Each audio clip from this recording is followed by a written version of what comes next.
बोलो वामन भगवान की जय। आज समुद्र मंथन की कथा आती है। समय की घड़ी थोड़ी तेज चल रही है।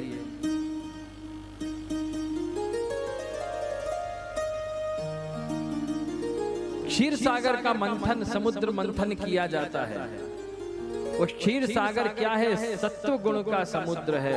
अगर अमृत का पान करना हो तो जीवन में सत्व गुण होना आवश्यक है। जब तक सत्व को जीवन में धारण नहीं करोगे, सत्वोन्मुखी प्रवृत्ति जब तक तुम्हारे अंदर नहीं होगी, तब तक जीवन में से अमृत निकल नहीं सकता। इसलिए क्षीर सागर को मथा, क्योंकि वो सत्व गुण का समुद्र है। तो मंथन कौन कर सकता है सत्व गुण का? देवता नहीं कर सकते, असुर भी नहीं कर सकते, केवल भगवान ही कर सकते हैं। इसलिए भगवान अलौकिक रूप से देवताओं के अंदर विराजमान हुए, असुर के अंदर विराजमान हो गए और एक रूप अनेक रूप धारण किए। समुद्र मंथन के समय 4 अवतार भगवान के हुए। पहला मंदराचल लाने वाले भगवान। मंदराचल किसी से उठ ही नहीं रहा था। भगवान ने कहा यह काम भी अब मुझे ही करना पड़ेगा सृष्टि के कल्याण के लिए। उस मंदराचल पर्वत को जब क्षीर सागर में रखा तो बह जाए, तो उसको अपनी पीठ के ऊपर धारण करने वाले कूर्म भगवान, बोले कच्छप भगवान की। अब समुद्र मंथन हो नहीं तो भगवान एक स्वरूप से मंदराचल पर्वत के ऊपर विराजमान होकर उसे दबा रहे हैं। और समुद्र मंथन देवताओं के अंदर, असुरों के अंदर विराजमान होकर स्वयं कर रहे हैं। तो समुद्र मंथन करने वाले अजित भगवान, अजित अवतार, और उसमें से अमृत निकालने वाले धन्वंतरी भगवान। धन्वंतरी भी प्रभु का ही अवतार है। इस प्रकार समुद्र मंथन हुआ, देवताओं में और असुरों में घमासान युद्ध हुआ। देवताओं ने अमृत पी लिया था, असुर रह गए। असुरों को मार भगाया। तब शुक्राचार्य ने बलि से कहा कि बलि, अगर देवों को जीतना है तो अमृत की आवश्यकता नहीं है। अमृत अमर कर सकता है लेकिन बलवान नहीं बना सकता। बलवान तो भक्ति बना सकती है। तू गाय की भक्ति कर, गौ माता की भक्ति कर, संतों की भक्ति कर, उनकी चरण रज की सेवा कर, तो तुझे भक्ति प्राप्त होगी। और यही हुआ। बलि ने विश्वजीत नाम का यज्ञ किया, जिसमें से दिव्य अस्त्र शस्त्र निकले। गौ माता की सेवा की, सेवा करे। हाँ, वो तो गोपाल है। गाय की सेवा का और गौ का तो अपने बड़ा महात्म्य बताया है। तो जब विश्वजीत नाम का यज्ञ किया तो विश्वजीत नाम का यज्ञ में दिव्य अस्त्र शस्त्र निकले। और उस विश्वजीत नाम के यज्ञ की विशेषता यह है कि उसमें सब सोने के पात्र होना चाहिए।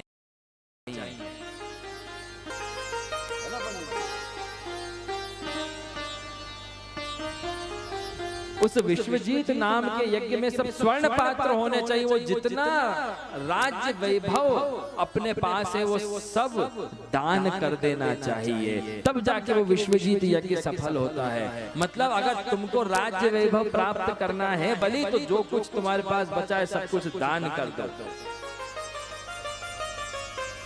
विश्वजीत यज्ञ करके बलि इतने बलवान हो गए कि देवताओं को, जिन्होंने अमृत पान किया था, उनको भी स्वर्ग से खदेड़ के बाहर कर दिया।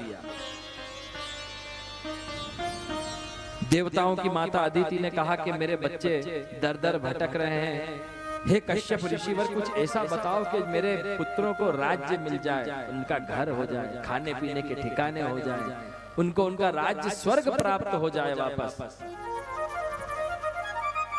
कश्यप जो ऋषि प्रभु से कहते हैं, प्रभु कैसी माया तुमने बनाई है। तुम्हारे चरणारविंद का आश्रय छोड़कर सब स्वर्ग को अपना आश्रय बनाना चाह रहे हैं। तुम्हारे नाम रूपी रत्न को छोड़ इन पत्थरों में रत्न बुद्धि कर रहे हैं प्रभु, इनकी बुद्धि सुधारो। लेकिन माँ का हृदय तो अदिति तो जिद पे अड़ गई कि नहीं, मुझे तो देवताओं का वापस चाहिए। तो कश्यप ऋषि जी ने अदिति जी को एक व्रत समझाया, यह व्रत तुम करो, इससे तुम्हारी सब मनोकामनाएं पूर्ण होंगी। और वो व्रत कब से किया जाता है? फाल्गुन शुक्ल एकादशी एकम से लेके फाल्गुन शुक्ल की प्रतिपदा से लेके एकादशी तक यह व्रत किया जाता है, जिसमें केवल दूध पी के रहा जाता है, जिसे कहा जाता है पयो व्रत। वह प्रयोग व्रत अदिति जी ने किया और भगवान की भक्ति के प्रताप से ऐसा चमत्कार हुआ कि भगवान स्वयं उनके गर्भ में आके विराजमान हो गए। देवताओं ने स्तुति करी, गर्भ स्तुति करी। और माता अदिति के गर्भ से कौन प्रकट होते हैं? अदिति कौन? जो अभेद बुद्धि हो, जो भगवत बुद्धि है। जो भगवत बुद्धि है वही तो भगवान को जन्म दे सकती है। भगवान का पिता कौन बन सकता है? कश्यप ऋषि, जिसने अपनी मनोवृत्ति को कैसा बना लिया है, जो सर्वत्र ईश्वर को देखता है।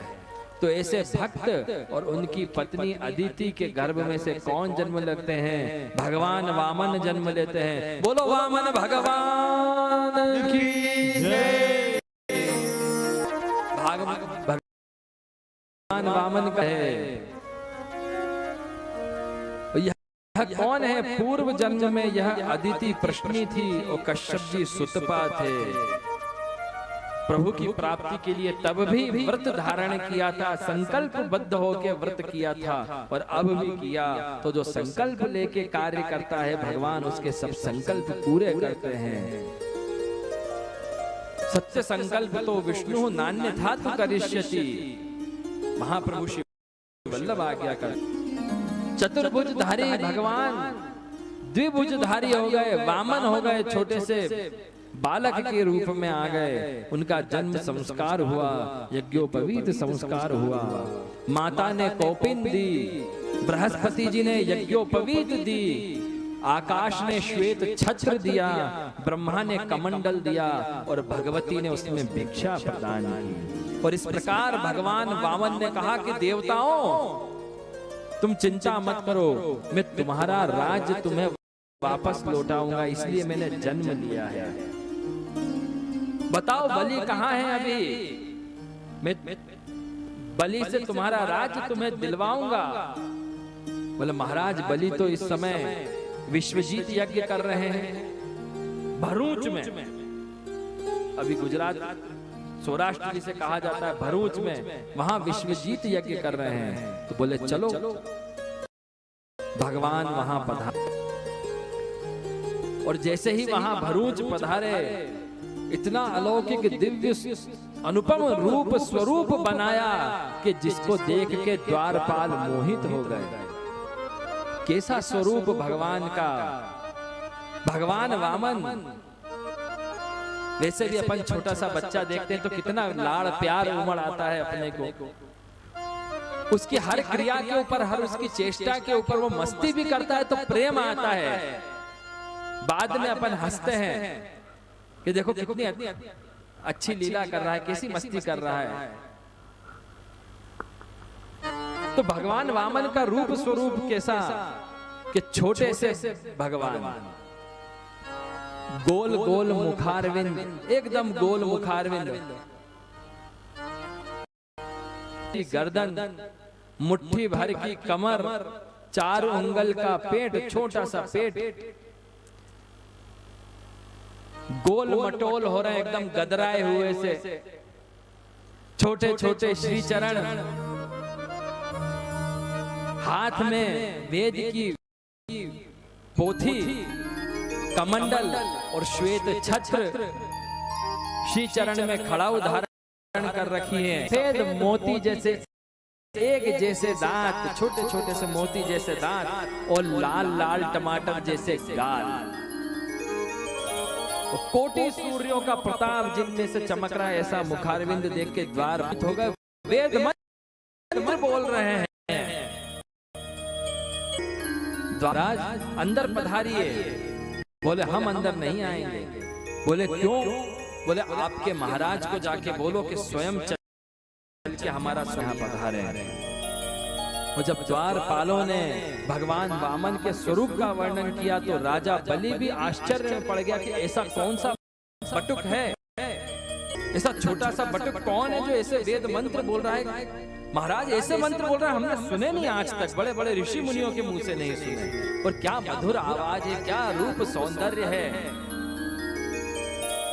बलि अपनी पत्नी विंध्यावली के साथ द्वार पे गए, चरण प्रक्षालन किया और विनंती करते हैं कि स्वागतम ते नमस्तुभ्यं ब्रह्मन् किं करवाम ते ब्रह्मर्षिण साक्षात् मन्ये त्वान्यवपुर्धरम्। पधारो प्रभु, स्वागत है, सुस्वागत है, आप पधारो। मैं आपकी क्या सेवा करूं? राजा बलि कुछ और बोले, उसके पहले भगवान वामन ने उनकी प्रशंसा करना चालू कर दी। श्री महाप्रभु जी बहुत सुंदर आज्ञा करते हैं कि भगवान वामन प्रशंसा कर रहे हैं। क्यों कर रहे हैं? कि बलि भक्त प्रशंसा कर रहे हैं। का वंशज है बलि, इसलिए उसकी प्रशंसा कर रहे हैं। और प्रशंसा क्यों कर रहे हैं? जब तक प्रशंसा नहीं करेंगे उसके पास से पैसा कैसे निकालेंगे?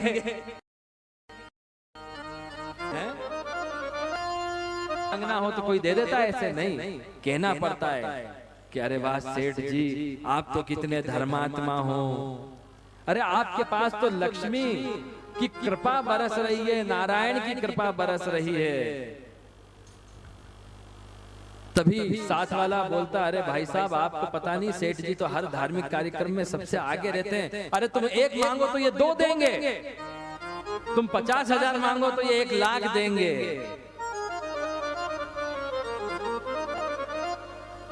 अरे हर पत्रिका में इनका नाम सबसे पहले लिखा हुआ होता है, तो सेठ जी भी समझ जाते हैं कि मेरा नाम सबसे पहले आने वाला है पत्रिका में। सेठ जी भी खुश हो जाते हैं, बोले कितने की रसीद काटूं बताओ। तो भगवान वामन भी चापलूसी कर रहे हैं, क्योंकि धन निकलवाना है बलि से, त्रिलोकी का राज्य निकलवाना है बलि से। तो श्री महाप्रभु जी कहते हैं, आज्ञा कर रहे हैं कि राजा बलि के यश का वर्णन प्रभु कर रहे हैं।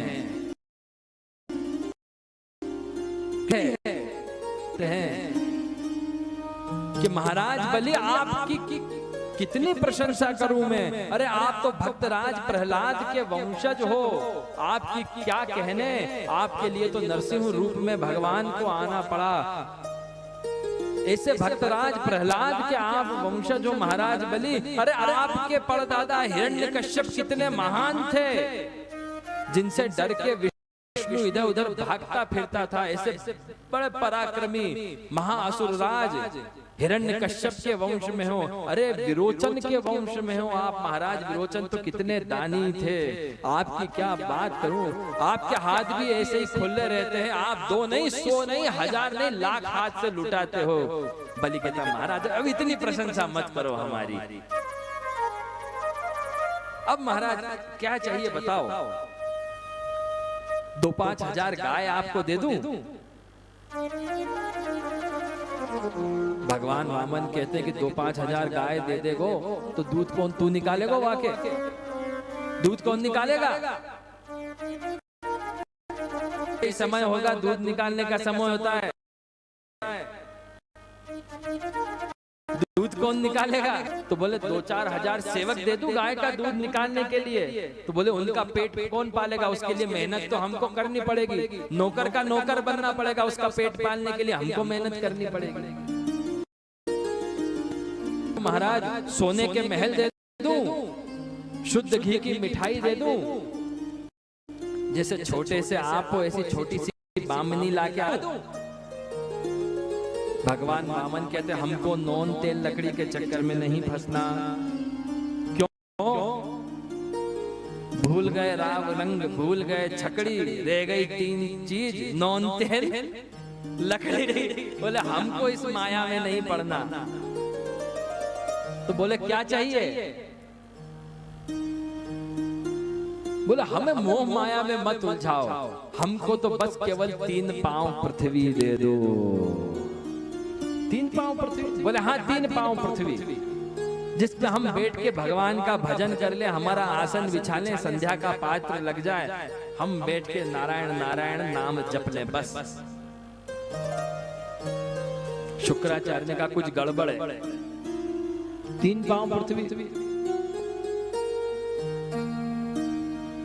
ध्यान करते हैं, बलि को कहते हैं बलि सावधान हो जा, सही से विरोचने साक्षात। ये विरोचन है, ये विष्णु है, तेरा सब कुछ हरण करने आ रहा है। और जैसे ही विष्णु का नाम सुना, भगवान का नाम सुना, राजा बलि तो प्रेमाश्रु में प्रवाहित हो गए, बह गए, मानो प्रेम की सरिता में बह उठे, तन मन की सुध बुध भूल गए, श्री ठाकुर जी के श्री चरणों में लेट गए, बोले कि धन्य हो प्रभु, मुझ जैसे अनाथ को सनाथ बनाने के लिए आप यहाँ पधार गए। आज तो मैं धन्य हो गया कि सर्वशक्तिमान अशक्तिमान होके मेरे सामने झोली पसार के खड़ा है कि मुझे 3 पांव पृथ्वी दे दो। मेरा कितना भाग्य है कि आज दाता याचक बन के मेरे सामने आया है।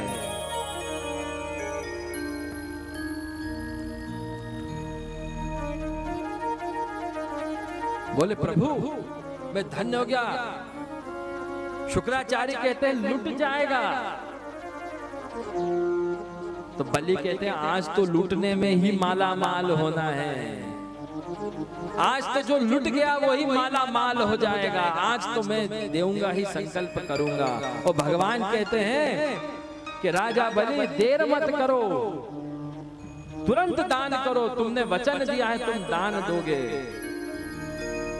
कि तेरे द्वार खड़ा भगवान,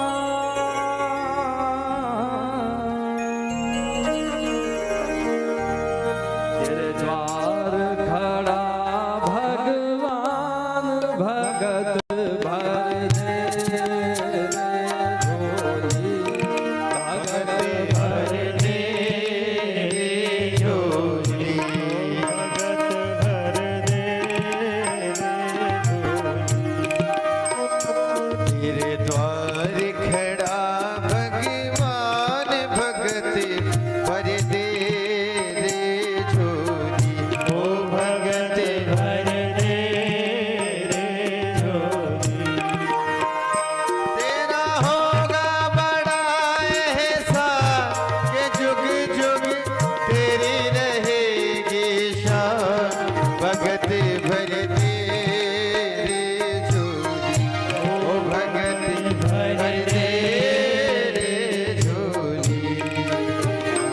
तेरे द्वार खड़ा भगवान, भर दे रे झोली, भगत भर दे रे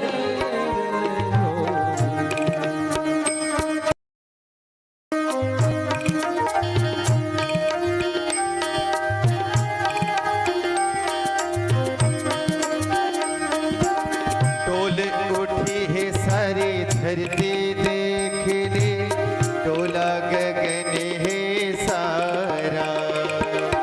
टोल उठी सारी धरती देख ले, टोला गगन है सारा। एक मांगने आया तेरे दर, जगत का पालनहारा रे, ओ जगत का पालनहारा। मैं आज तेरा मेहमान, कर ले मुझसे जरा पहचान, भगत दे जोरी। ओ भगत भर दे झोली, तेरे द्वार खड़ा भगवान, भगत भर दे रे जोरी। ओ भगत भर दे झोली। आज लुटा दे दे सर्वस्व अपना, मान ले कहना मेरा। आज लौटा दे तो सर्वस्व अपना, मान ले कहना मेरा। मिट जाएगा पल में तेरा, जन्म जन्म का फेरा रे, ओ जन्म जन्म का फेरा। तू छोड़ सकल अभिमान, अमर कर ले रे तो अपना नाम, भगत भर दे रे जोरी।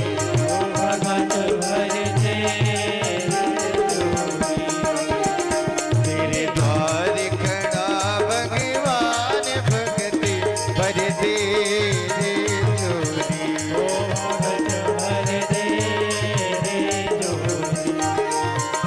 तेरा होगा बड़ा एहसान, जुग जुग तेरी रहेगी शान, भगत भर दे रे जोरी। ओ भगत भर दे झोली। ओ भगत भर दे रे जोरी। ओ भगत भर दे ओ भगत भर दे रे जोरी। बोलो भक्तवत्सल भगवान भगवान की जय। जय।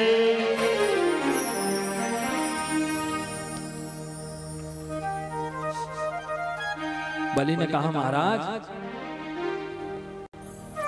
मैं तो परम वैष्णव हूं, मेरा सौभाग्य है कि आज श्री ठाकुर जी मेरे घर पधारे मुझसे कुछ मांगने के लिए। आज गोपाल पाहुने आए हैं? इसलिए तो अपने यहाँ कहते हैं बलि राजा को समर्पण साचो। आज तो सब कुछ लुटाने में ही सार है।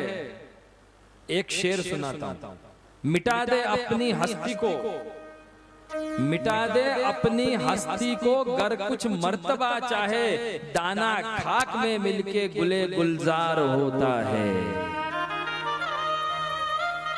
खेती कब होती है? जब बीज उसके अंदर डालते हो, जब वो बीज धरती में जाता है तभी तो फसल उगती है। जब अपनी हस्ती मिटती है तभी तो कृपा की हस्ती, प्रभु की हस्ती का उदय होता है।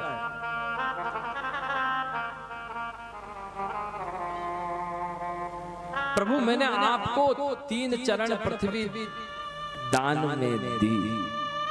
भगवान कहते ऐसे नहीं, पक्की रजिस्ट्री चाहिए, लिखा पढ़ी पूरी होनी चाहिए। बोले कैसे? संकल्प दो, हाथ में संकल्प लो, कंकु अक्षत लेके संकल्प लेके दो। संकल्प का महत्व, कुमकुम अक्षत का महत्व प्रथम दिन कथा में आपको सुनाया था कि संकल्प का कितना महत्व है।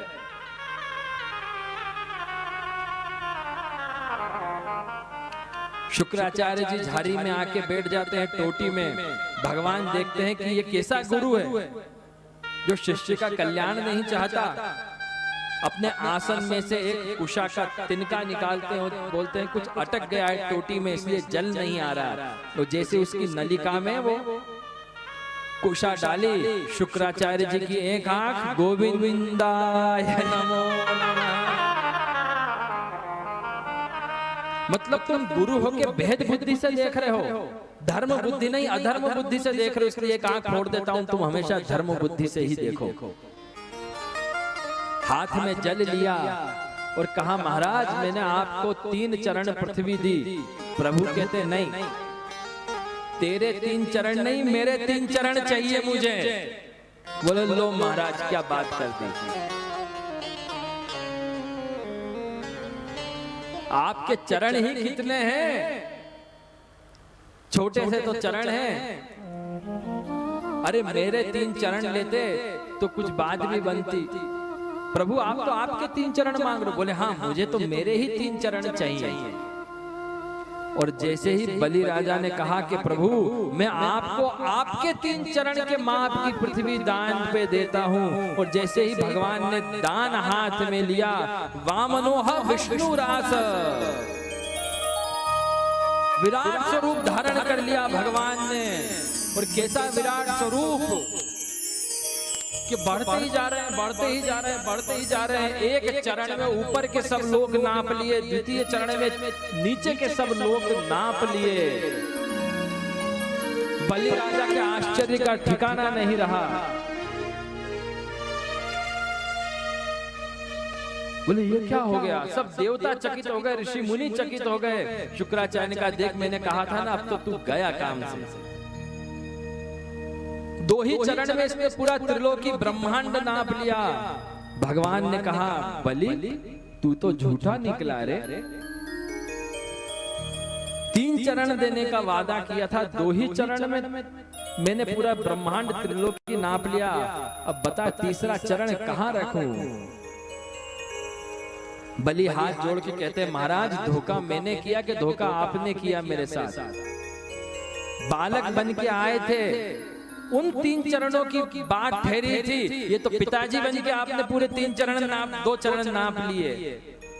बात कौन सी ठहरी थी, जिस स्वरूप में आए थे तो धोखा आपने किया, धोखा किया झूठा मैं हूं कि झूठे आप हो। भगवान कहते कुछ भी हो 3 चरण मतलब 3 चरण, तीसरा चरण कहां रखूं। तब राजा बलि हाथ जोड़ के कहते हैं कि प्रभु पदम तृतीयाम कुरु शीर्ष्ण में निजम। प्रभु मैंने सब कुछ दान दे दिया है, लेकिन अपनी सत्ता का दान नहीं किया है, अपने आप को समर्पित नहीं किया है। मैं बचा, वो मैं जो बचा हुआ हूँ, वो जो मैं है, मैं उस मैं का, उस अहम का समर्पण आपके श्री चरणारविंद में करता हूँ। दासो हम। प्रभु ये तीसरा चरण आप मेरे मस्तक पर रखो। तो वह विराट चरण जिसने त्रिलोकी नाप ली थी, राजा बलि के मस्तक पर आते इतना छोटा सा हो गया।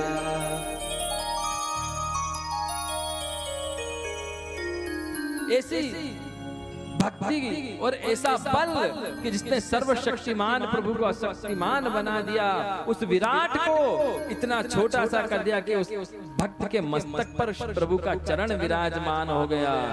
बोलो भक्तराज बलि महाराज की जय।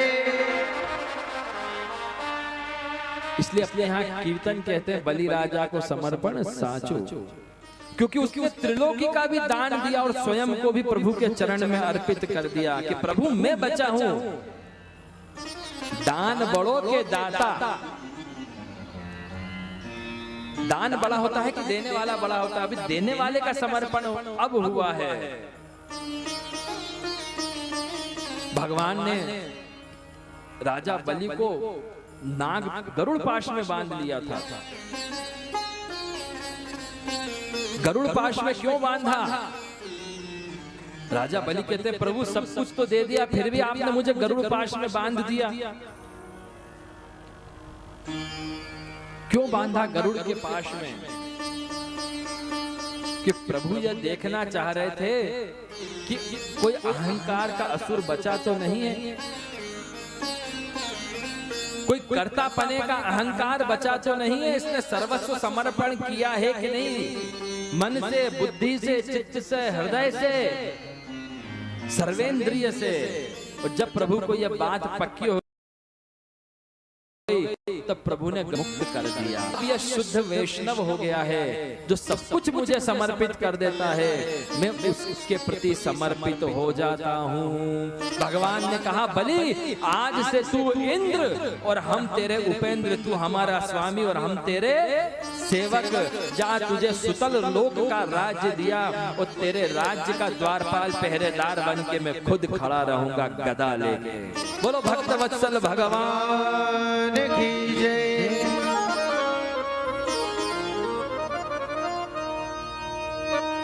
इसका बड़ा सुंदर वर्णन आता है वेद में, अलग अलग कथाएं आती हैं कि भगवान वामन ने जब दान दिया तो एक जगह कथा आती है कि भगवान वामन ने अपना इतना रूप बढ़ाया,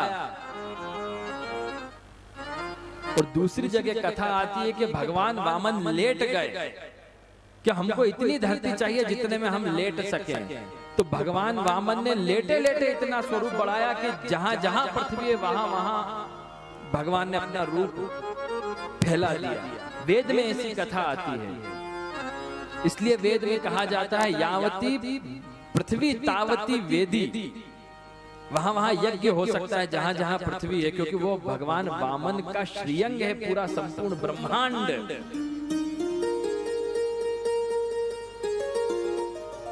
तो भगवान वामन कहां रहते हैं उसका एक प्रमाण आता है कि हृदय में जहां प्राण ऊपर जाते हैं और नीचे आते हैं, जहां अपान वायु से जहां से नीचे जाती है, उस प्राण अपान के भेद के स्थान में स्वयं भगवान वामन रूप में निवास करते हैं। और भगवान वामन का चरण जब ऊपर गया तो चरण के अंगूठे अंगुष्ठ के नख कटाक्ष से ब्रह्मांड फटा और उसमें से आकाश गंगा निकली, गंगा प्रकट हुई और उस गंगा को ब्रह्मा ने अपने कमंडल में भर लिया। और उसी समय जाम्बवन जी ने भगवान के श्री चरणों का स्पर्श सबसे पहले किया था। वैष्णवों, अपने यहाँ दान एकादशी में दान के कीर्तन होते हैं। वामन द्वादशी के दिन बलि राजा की भक्ति के कीर्तन होते हैं कि बलि राजा को समर्पण साचो पंडित पौर तिहारी, थाड़ो राजा एक पंडित पौर तिहारी। तो विविध प्रकार के दान हैं। दान का बहुत महत्व है अपने यहाँ। जब कोई भी व्यक्ति दान देता है तो वह अपना सर्वस्व उसके रूप में दान के रूप में प्रदान करता है। अलग अलग प्रकार के दान हैं। नैमित्तिक दान जो पूर्णिमा, अमावस्या, ग्रहण, संक्रांति पे किए जाते वो नैमित्तिक दान। एक होता है ध्रुव दान, जो कुएं बावड़ी बनाई जाती है उसे कहा जाता है ध्रुव दान।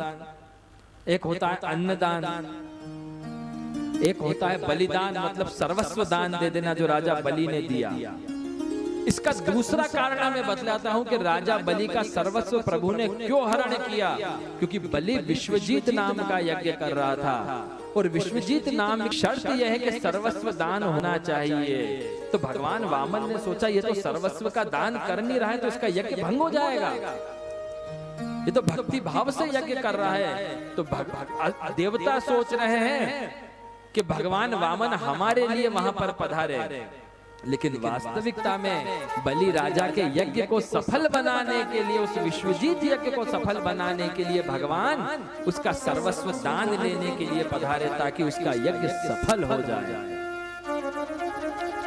एक होता है हर्ष दान, जो हम खूब प्रसन्न होते हैं तो खूब दान लुटाते हैं, जो नंदराई जी लुटाते हैं। एक होता है अभय दान, जो रामचंद्र जी ने दिया। एक होता है धर्मदान, जो कर्तव्य परायणता से दिया जाता है। एक दान होता है उत्कोच दान। इस दान का कलयुग में बहुत महत्व है, इस उत्कोच दान का। अगर कलयुग में कोई भी कार्य करना हो तो उत्कोच दान दिया करो। उत्कोच दान समझे? नहीं समझे? रिश्वत। उत्कोच दान मतलब रिश्वत। एक होता है अदेय दान, जो महाप्रभु श्री वल्लभ ने दिया, अदेय दान दक्षश्च महोदार चरित्रवान। एक होता है प्रेम का दान देना, जो ब्रज भक्तों ने श्री ठाकुर जी को दिया। एक होता है कृपा रस का दान देना, जो हम वैष्णव जनों को श्री ठाकुर जी प्रदान करते हैं।